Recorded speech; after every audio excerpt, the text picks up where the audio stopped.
2 दिन पहले उनकी शादी की 8वीं सालगिरह थी, लेकिन हिरेन भूल गया और ऊपर से घर भी लेट आया। फिर तो कहना ही क्या, बहुत झगड़े थे दोनों उस दिन। गुस्सा ठंडा हो जाने पर हिरेन ने अपनी पत्नी को मनाने की कोशिश भी की, लेकिन मैडम तो मैडम होती है, मर्जी चाहे माफ़ करे न चाहे तो न करे।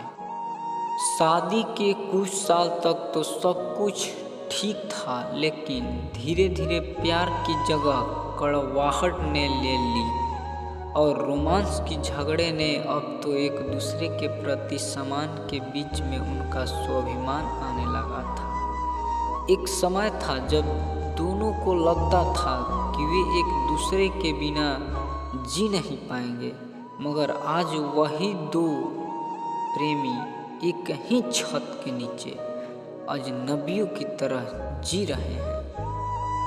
आखिर कोई अपनी मैरिज एनिवर्सरी कैसे भूल सकता है? वह मुझे अब पहले जितना प्यार नहीं करता। सोफे पर बैठी त्रिवेणी के मन में ख्याल आया, अब वह अपने पति से इतनी नाराज थी कि पिछले 2 दिन से उसने ठीक से बात भी नहीं कर रही थी। तभी दरवाजे की घंटी बजी। उसने जाकर दरवाज़ा खोला। सामने बारिश में भीगा हुआ हिरेन खड़ा था। हाथों में फूलों का गुलदस्ता था और चेहरे पे मुस्कान। लेकिन त्रिवेणी अभी भी माफ़ करने के मूड में नहीं थी। उसने गुलदस्ते को नीचे फेंक दिया और फिर से झगड़ने लगी। तुम्हें क्या लगता है इस तरह से मुझे गुलदस्ता देने से मैं बात को भूल जाऊंगी? अगर सच में प्यार करते हो तो दिखाओ, इस तरह से झूठ मूठ का नाटक मत करो। हिरेन कुछ बोलता उससे पहले घर के अंदर से मोबाइल की घंटी बजने की आवाज़ सुनाई दी। त्रिवेणी ने अंदर जाकर फ़ोन अपने हाथ में लिया और कॉल करने वाले का नंबर देखा। उसे थोड़ा सा आश्चर्य हुआ, वह कॉल हिरेन ने ही की थी। लेकिन जब उसने फ़ोन उठाया तो दूसरी तरफ किसी अनजान मर्द की आवाज़ सुनाई दी। हेलो, मैं गुड़गांव पुलिस स्टेशन से सब इंस्पेक्टर विजय सिंह राठौड़ बात कर रहा हूँ। क्या यह हिरेन शर्मा के घर का नंबर है? जी हाँ। क्या कोई प्रॉब्लम है? मुझे खेद है, लेकिन एक दुर्घटना हुई है जिसमें एक आदमी की मृत्यु हो गई है। हमें उसकी जेब से एक वॉलेट और एक मोबाइल फ़ोन मिला है जिसमें आपका नंबर होम के नाम से सेव किया गया है। हमें उसके शरीर की पहचान करने के लिए किसी की भी आवश्यकता है। क्या आप अभी सिविल हॉस्पिटल आ सकती हैं? त्रिवेणी का दिल बैठ गया। वह अचंभित थी। उसने कहा, लेकिन मेरे पति तो यहाँ घर पर है मेरे साथ।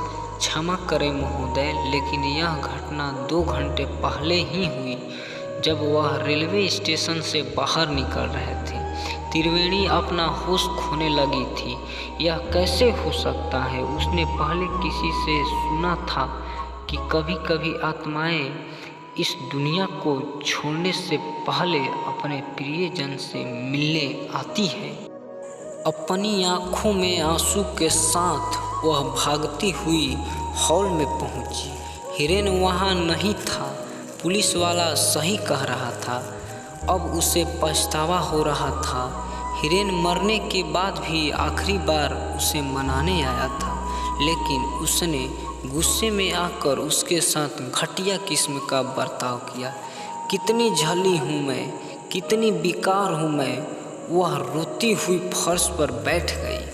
उसने अपना मौका खो दिया हमेशा के लिए। उसे पुराने दिनों की घटनाएं याद आने लगी। वो शादी से पहले की रोमांटिक लव स्टोरी और हिरेन का थिएटर के अंदर सबके सामने शादी के लिए प्रपोज करना, आधी रात को उसके लिए अपने हाथों से मैगी बनाना और अपनी बेसुरी आवाज़ में अरिजीत सिंह के गाने गाना, मनो सब कुछ उसकी आंखों के सामने हो रहा था। त्रिवेणी ने अपनी आंखें बंद कर ली और भगवान से प्रार्थना करने लगी, हे भगवान, बस एक बार मिला दो मुझे उससे, ताकि उसे बता सकूं कि मैं उससे कितना प्यार करती हूँ। तभी अचानक बाथरूम में से कोई आहट सुनाई दी। दरवाज़ा खुला, हिरेन बाहर आया और बोला, स्वीट हार्ट, मैं तुम्हें बताना भूल गया कि आज शाम को ट्रेन में आते वक्त मेरा वॉलेट और मोबाइल चोरी हो गया। त्रिवेणी दौड़ती हुई उसके पास गई और गले लिपट गई। अक्सर हम अपने प्रियजनों के साथ ऐसा बर्ताव करते हैं जैसा हम अनजान लोगों से भी नहीं करते। ज़रा सोचिए, अगर आपको पता हो कि आप अपने प्रियजनों से आखिरी बार मिल रहे हैं तो क्या आप उसके साथ बुरा बर्ताव करते? यह तो सिर्फ एक काल्पनिक कहानी थी, परंतु जीवन आपको दूसरा मौका नहीं देगी। इसलिए उस एक मौके को अपने हाथ से फिसलने मत दें। और चूँकि यह कोई नहीं जानता कि वह आखिरी पल कब आएगा, इसलिए अपने प्रियजनों के साथ हमेशा ऐसा व्यवहार करें मानो आप उनसे आखिरी बार मिल रहे हो। यही ट्रू लव स्टोरी का सीक्रेट है। अगर आपको यह वीडियो अच्छा लगा तो मेरे चैनल को सब्सक्राइब कर लीजिएगा।